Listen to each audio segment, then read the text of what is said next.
বন্ধুরা, তোমরা কে কে দেখো পালং শাক খেতে পছন্দ করো? আজকে আমি পালং শাক দিয়ে চচ্চড়ি করব। এখানে আলু, বেগুন, তারপর কুয়াশ কেটে নিয়েছি। আর দেখো কতগুলো পালং শাক কেটে নিয়েছি, আর ডাঁটাগুলো সেদ্ধ করে নিয়েছি পালং শাকের। এই দেখো সেদ্ধ করে নিয়েছি পালং শাকের ডাঁটা। পালং শাকের ডাঁটাতে আমি 5 ফোড়ন দিয়ে দিলাম, 2টো শুকনো লঙ্কা দিয়ে দিলাম ফোড়নে।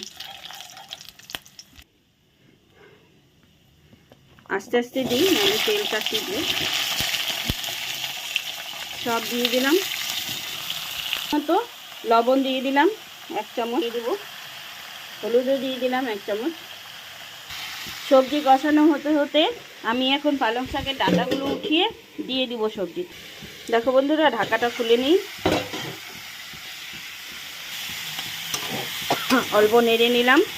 নেড়ে নিয়ে এখন আমি এই যে ডাঁটাগুলো দিয়ে দিলাম। এখন দেখো শাকগুলো আস্তে আস্তে করে দিয়ে দেব।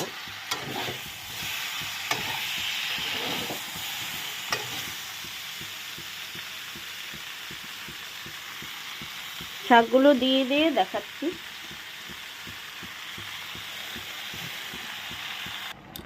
শাক দেওয়া হয়ে গেছে, দেখো এখন ভালো করে নেড়ে দিলাম।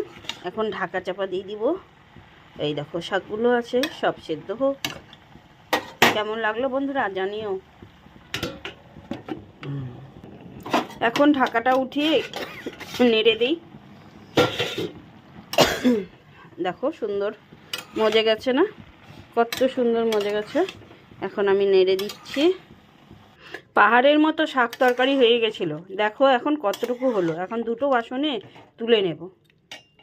এই দেখো বন্ধুরা, 2টো বাসনে তুলে নিয়েছি। এখন গরম গরম পরিবেশন করব।